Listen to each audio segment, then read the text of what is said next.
Question में कहा what are coherent sources of light, और ये बहुत ही इंपॉर्टेंट क्वेश्चन है, एग्जाम में घूम फिर के बार बार क्वेश्चन आता है। What are coherent sources of light, why is no interference pattern observe when two coherent sources are infinitely close to each other, far apart from each other.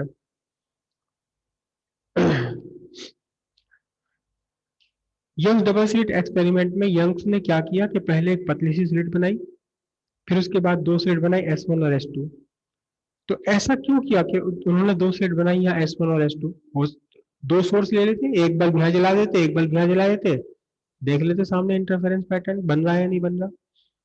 लेकिन कभी भी नहीं बन सकता, दो इंडिपेंडेंट सोर्स के साथ में से कभी भी इंटरफेरेंस पैटर्न यहाँ नहीं बन सकता। ये दो खिड़कियां आपके सामने, दो खिड़कियों से लाइट सामने जा रही है, लेकिन कहीं दीवार पे आपको डार्क ब्राइट दिखाई देता, नहीं दिखाई देता, तो इंटरफेरेंस सस्टेन्ड नहीं हो पाता, सस्टेन नहीं हो पाता। देखिए ध्यान से, ये इंटरफेरेंस पैटर्न हमें कब दिखाई देगा? ये इंटरफेरेंस पैटर्न है पूरा, डार्क ब्राइट पट्टियां दिखाई दे रही हैं। ये कब दिखाई देंगी? ये तब दिखाई देंगी जब पॉइंट सी पर पहुंचने वाली light rays zero phase difference पर ही मिले, चाहे अब से 1 मिनट बाद या 2 मिनट बाद या 10 मिनट बाद। पॉइंट सी पर पहुंचने वाली लाइट रेज के बीच फेज डिफरेंस अगर जीरो है तो जीरो ही बना रहा है अब भी। 1 मिनट बाद जो लाइट रेज पहुंचेंगी उनके बीच भी फेज डिफरेंस जीरो बना रहा है। 10 घंटे बाद जो पहुंचेंगे उनके बीच में भी फेज डिफरेंस जीरो ही बना रहा है। यहाँ आपको अगर फर्स्ट ब्राइट फ्रिंज बन रही है तो फर्स्ट ब्राइट फ्रिंज बनने का मतलब यहाँ फेज डिफरेंस, यहाँ हम फेज डिफरेंस भी लिख सकते हैं यहाँ पर हम लैम्डा के साथ में। यहाँ फेज डिफरेंस होता है पाई 2 पाई। तो पॉइंट पी पर पहुंचने वाली दोनों लाइट रेज के बीच का फेज डिफरेंस 2 पाई ही बना रहेगा, तो फिर यहाँ पॉइंट पी पर ब्राइट ही बनी रहेगी। ब्राइट, फर्स्ट ब्राइट और सेंट्रल ब्राइट, प्राइमरी ब्राइट के बीचों बीच बनती है first dark fringe. First dark fringe बनने के लिए फेज डिफरेंस चाहिए पाई, पाई। तो कौन सा? S1 से लाइट रे चली, S2 से लाइट रे चली, दोनों के बीच में फेज डिफरेंस अगर पाई है तो बन गई डार्क फ्रिंज। अगर ये पाई से बदलकर कुछ और हो गया, पाई से बदलकर 2 पाई हो गया, जीरो हो गया, तो कभी तो यहाँ डार्क बन जाएगी, कभी ब्राइट बन जाएगी। यहाँ सी पर पहुंचने वाली दोनों लाइट रेस के बीच का फेज डिफरेंस जीरो है। अगर बाई दी वे बदल के λ/2 हो जाए तो यही क्या बन जाएगी? डार्क बन जाएगी। अगर ये बदलकर हो जाए 2 पाई तो कितना बन जाएगा? तो फिर यहाँ ब्राइट बन जाएगी। अगर किसी एक पॉइंट पर पहुंचने वाली दोनों लाइट रेज के बीच फेज डिफरेंस बदलता रहे बार बार, तो फिर उसी पॉइंट पर बार ब्राइट डार्क बनती रहेंगी। और कब ब्राइट बनी कब डार्क बनी ये इतनी तेजी के साथ परिवर्तन होता है, इतना तेजी के साथ चेंज होता है, जिसे हम आंखों से डिफरेंशिएट नहीं कर सकते। तो हमें पूरी स्क्रीन पर ब्राइट ही दिखाई देता है, डार्क नहीं दिखाई देता, ब्राइट ही दिखाई देता है। तो इंटरफेरेंस पक्का मजबूत सस्टेन्ड होने के लिए, सस्टेन्ड, सस्टेन्ड वर्ड सुना पिक्चरों में? ऑब्जेक्शन सस्टेन्ड, जज साहब कहते हैं, एक वकील कह रहा है, दूसरा वकील कहता है ऑब्जेक्शन मिलॉर्ड, दूसरा कहता है ऑब्जेक्शन सस्टेन्ड, या कहता है ऑब्जेक्शन ओवर रूल। सस्टेन का मतलब हाँ तुम्हारा ऑब्जेक्शन ठीक है, तो दूसरा वाला वकील जो है चुप हो जाता है या कुछ दूसरी बात करने लगता है। सस्टेन का मतलब बने रहना। तो यहां ब्राइट ही बनी रहे, इसके लिए क्या कंडीशन है कि पॉइंट सी पर पहुंचने वाली दोनों लाइट रेस के बीच में आपका फेज डिफरेंस जीरो ही बना रहे। अगर जीरो से बदलकर कुछ और हो गया, बार बार जीरो हो रहा है, कभी कुछ और कभी कुछ और, तो कभी यहाँ ब्राइट बनेगा कभी डार्क बनेगा, सस्टेन नहीं रह पाएगा। जो भी बन रहा है सस्टेन नहीं रह पाएगा और इंटरफेरेंस पैटर्न हमें दिखाई नहीं देगा। तो दो ऐसे सोर्स जिनसे चलने वाली लाइट रेस के बीच का फेज डिफरेंस कांस्टेंट बना रहे, उन दोनों सोर्सेज को बोलते हैं हम कोहेरेंट सोर्सेज। कौन से सोर्सेज बोलते हैं? Coherent sources. और कोहेरेंट सोर्स बनाने का सिर्फ और सिर्फ एक तरीका कि पहले आप एक सोर्स लें और उसी एक सोर्स से दो लाइट रेज स्प्लिट करें। हम इस तरीके को, इस टेक्निक को बोलते हैं स्प्लिटिंग। एक सोर्स को स्प्लिट कर दिया, दो सोर्सेज में स्प्लिट कर दिया, यही एक तरीका है, इसके अलावा और कोई तरीका नहीं है। दो इंडिपेंडेंट सोर्स, दो अलग अलग सोर्स कभी भी कोहेरेंट नहीं हो सकते आपस में। क्यों? क्योंकि एक ही सोर्स के अंदर अगर मोमबत्ती भी है तो भी उसके अंदर करोड़ों पार्टिकल हैं जो अपने अंदर से लाइट रेज निकालते हैं, सब एक दूसरे से आगे पीछे निकालते हैं, कभी एक निकाल रहा, कभी दूसरा, कभी तीसरा, कभी चौथा। तो फिर दो इंडिपेंडेंट सोर्स कभी भी कोहेरेंट आपके नहीं हो सकते।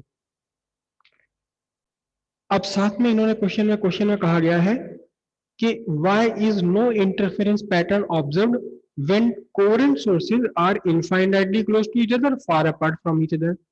सोर्सेज है, कोहेरेंट है, लेकिन बहुत ज्यादा अगर एक दूसरे के पास है तो भी इंटरफेरेंस पैटर्न नहीं बनेगा, ये वाला पैटर्न नहीं बनेगा।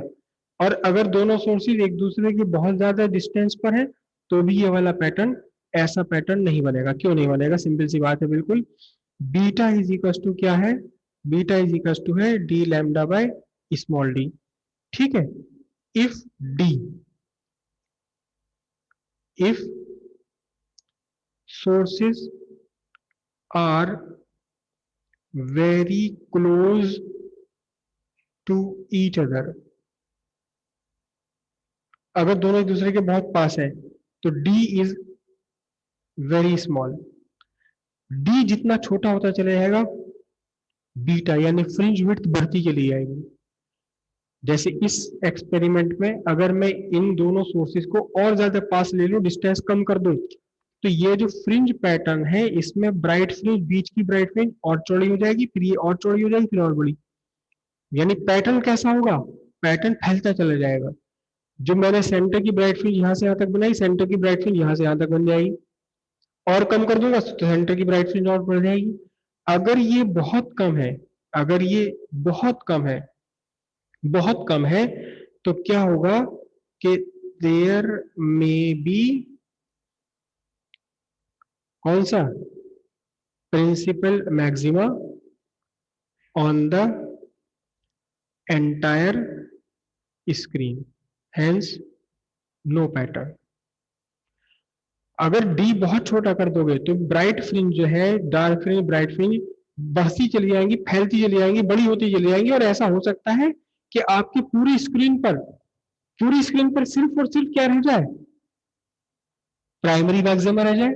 डार्क फ्रिंज वो सब मिले ही नहीं आपको, तो पूरी की पूरी स्क्रीन आपको यूनिफॉर्मली इल्यूमिनेटेड दिखाई देगी। अब डार्क तो मिलेगा ही नहीं आपको, यूनिफॉर्मली इल्यूमिनेटेड ना भी हो तो भी डार्क ब्राइट का पैटर्न खत्म हो जाएगा। इसके अगेंस्ट अगर डी की वैल्यू बहुत लार्ज है, अगर डी की वैल्यू बहुत लार्ज है, if D is too large, अगर डी की वैल्यू बहुत बहुत ज्यादा है, तो जैसे जैसे डी की वैल्यू बढ़ाते रहोगे वैसे वैसे फ्रिंज की विड्थ घटती चली जाएगी, डिक्रीज होती चली जाएगी। तो क्या होगा कि फ्रिंज विड्थ फिर ऐसी बनेगी।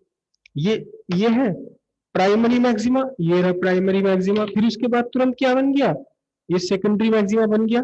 यहाँ सेकेंडरी मैक्सिमा बनेगा नीचे, फिर क्या बना? फिर प्राइमरी मैक्सिमा बना, फिर क्या बना? फिर सेकेंडरी मैक्सिमा बना, फिर क्या बना? फिर प्राइमरी मैक्सिमा बना। तो पता लगा मैक्सिमा मिनिमा एक दूसरे के इतने पास आ गए, इतने पास आ गए कि हम उन्हें पता ही नहीं, पहचान ही नहीं पा रहे कहाँ डार्क कहाँ ब्राइट है। अगर डी की वैल्यू बहुत छोटी हो जाए तो फिर बीटा इज टू स्मॉल। कितना स्मॉल? टू बी डिफरेंशिएटेड, कि हम उसे ब्राइट डार्क कहाँ बन रही है उसका डिफरेंशिएट ही ना कर पाए। पूरी की पूरी स्क्रीन हमें कैसी दिखाई दे? ब्राइट ही दिखाई दे जाएगी। तो अगर दो सोर्स बहुत ज्यादा पास है तो भी इंटरफेरेंस पैटर्न नहीं, और अगर बहुत ज्यादा दूर है तो भी इंटरफेरेंस पैटर्न हमें नहीं दिखाई देगा, भले ही वो कोहेरेंट हो या कोहेरेंट ना हो। अगला क्वेश्चन इसी में गिवन है क्या? The ratio of intensity of maxima and minima in interference pattern is found to be 25:9. Calculate the ratio of intensities of source producing this pattern.